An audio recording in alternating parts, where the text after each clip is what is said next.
สบายดีเนาะสบายดีหมดทุกคนเนาะมื้อนี้พ่อค้าก็จะมารีวิวเครื่องหน่อยหนึงเนาะเดี๋ยวนี้เครื่องก็อาจจะบ่มีหลายแล้วเนาะยังมีแต่หน่วยหนึ่งเท่าเนาะก่อนอื่นก็จะมาแนะนำตัว MC แล้วก็เคส2 Tatico เนาะเครื่องก็จะหมดไปแล้วเนาะท่านลูกค้าผู้ใดที่ว่าสนใจอยากสั่งซื้อก็รีบสั่งซื้อได้เนาะเครื่องก็บ่มีหลายแล้วเนาะ มันก็จะหมดไปแล้วเดี๋ยวนี้ตาติโกยังแต่เหลือแต่กระบอกหนึงเนาะแล้วก็เคซองก็ยังเหลือแต่2กระบอกเนาะ MC ก็ยังแต่กระบอกเดียวเนาะใครที่ว่าสนใจก็ไว้ๆเนาะราคาก็คือได้แจ้งไปเนาะ7 ล้านปลายเอ่อ7 ล้านปลาย8 ล้านปลายเนาะตัวนี้อาจจะถึกอยู่9 ล้านปลายแล้วใส่กล้องBSA เนาะตัวนี้ สนใจแบบใดถามได้เนาะถามได้เดี๋ยวนี้เครื่องก็ขาดเนาะถังคาร์บอนก็บ่มีเนาะถังคาร์บอนก็หมดไปแล้วประมาณ2-3มื้อนี้ก็มาฮอดใหม่เนาะตัวนี้เป็นMC เนาะ MC 2025เนาะน้ำใส2026เนาะวาล์วตัวนี้จะเป็นวาล์วเซตพันเนาะวาล์วเซตพันเนาะอืมปี2025เนาะน้ำใส2026เนาะตัวนี้ กล้องจะเป็นกล้อง Discovery เนาะราคาขนาดกล้องคือ3-12 คูณ 42จะมีเส้นเลนมีไฟเนาะตัวนี้ใครที่สนใจ MC ถามได้เนาะราคาอยู่ใน7 ล้านไปเนาะ7 ล้านเนาะตัวนี้6 ล้านไป7 ล้านนี่เนาะสนใจก็ทักหาได้เนาะราคาร่วมกันเองเนาะไทยพับได้เนาะตัวนี้ไทยพับได้อ่า มีหลายๆคนที่ว่าปืน MC และเคส2มันแตกต่างกันแนวใดเนาะและTactical มันต่างกันแนวใดเนาะมันจุดดีจุดเสียเนาะมันจะขึ้นกับอ่าตัวนี้เนาะตัวนี้เว้าของมันจะเป็นเว้าต่อเนาะตัวนี้นี่สังเกตเบิ่งเนาะนี่มันจะเป็นเว้าต่อเนาะต่อจังซี่แล้วก็มันจะมีหัวเนาะหัวอันเว้าหั่นเอ่อ สุกใส่ในเนาะแล้วก็มีน็อตนี่หันใส่เนาะหันจัดใส่ซื่อๆเนาะเออแล้วก็แล้วก็จุดเสียมันจุดนี้เนาะมันบ่คือตัวนี้เนาะตาติโก้จะเป็นสุดตรงเลยแม่นบ่สุดตรงเลยนี่มันอาจจะบ่มีตัวต่อแบบนี้เนาะมันจะบ่มีตัวต่อแบบนี้โดนไปมันอาจจะคอนได้เนาะเพราะว่ามันมีน็อต2ตัวเนาะมันอาจจะมีน็อต2ตัวนี้จับหรือว่าทางนี้ก็มี2ตัวจับเนาะแล้วก็โดนไปคันเฮาหันบนเน็ตมันอาจจะคอนได้เนาะมันจะคอนได้สำคัญที่สุดเนาะเฮาต้องมีตัวปอกเนาะปอกหัดถังนี่เนาะมาจับเนาะจับคันบ่จับนี่มันบ่ได้เนาะอยากแนะนำให้ไผมี MC และ K2 แนะนำให้ใส่เนาะ K2 ก็แบบนี้เนาะนี่ก็เป็นเว้าต่อคือกันเนาะแล้วก็อยากแนะนำให้ไอ้น้องเฮาอ่าน้ำใส่ตัวนี้เนาะน้ำใส่ตัวนี้เอาไปใส่เนาะซื้อตัวนี้เอาไปใส่เพื่อป้องกันปืนเนาะ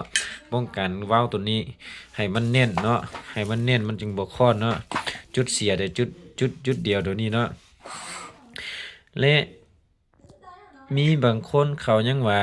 ปืน PCP ตัว MC นี่คือราคาถูกเนาะจะแนะนำจะบอกให้ว่าตัวนี้จะเป็นรุ่นที่ออกก่อนเนาะมันก็บ่ต่างกับรถ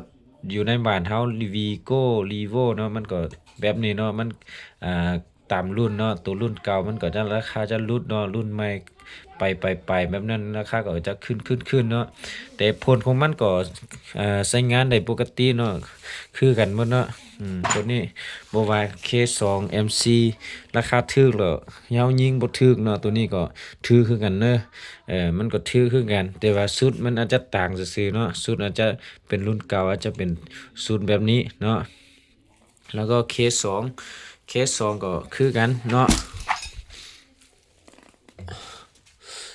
เคส2ก็แม่นเว้าต่อคือกันเนาะนี่เว้าต่อคือกันเล่าที่เคฮ่องกงคือกันเนาะ12แก้วคือกัน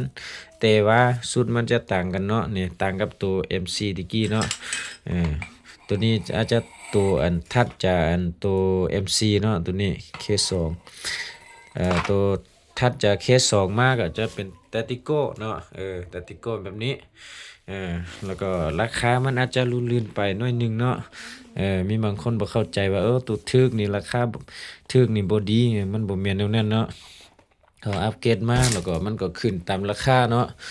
อยากให้ไอ้น้องเฮาฮู้แนวนั้นเนาะเคส2ก็แม่นเว้าแบบในเนาะเว้าแบบในอ่าเว้าเซตพันคือกันเนาะเรา50เซน12แก้วเนาะ TK ฮ่องกงเนาะตัวนี้ใครสนใจก็ทำได้เนาะราคาก็7ล้านปลายเนาะตัวนี้เป็นตาติโก้นะตาติโก้2025นำใส่2026นี้ตัวนี้ก็มีไอ้คนหนึ่งเราอยู่ทางไปซ้ำเหนือเราก็จองไว้แล้วเนาะมื้ออื่นก็จัดส่งให้เราแล้วเนาะตัวนี้เป็นเรา TK เนาะ12แก้ว50เส้นเนาะกล้อง BSA เนาะตัวนี้กล้อง BSA งามหลายเนาะตัวนี้งามหลายตัวนี้ราคาจะแพงเนาะตัวนี้มันจะอยู่ใน9ล้านปลายแล้วเนาะตัวนี้เกือบฮอดอัน10แล้วเนาะใครที่สนใจอยากได้ปืนงามๆก็สอบถามได้เนาะเดี๋ยวนี้พ่อค้าก็ยังมีอยู่เนาะแต่ว่าประมาณ 2-3 มื้อนี่อาจจะมีหลายอยู่เนาะเดี๋ยวนี้ก็ยังขาดเครื่องอยู่เนาะถังคาร์บอนก็บ่มีแล้วเนาะหมดไปแล้วเนาะตัวนี้อาจจะเป็นตัติโก2026เนาะว่าแบบไหนเนาะ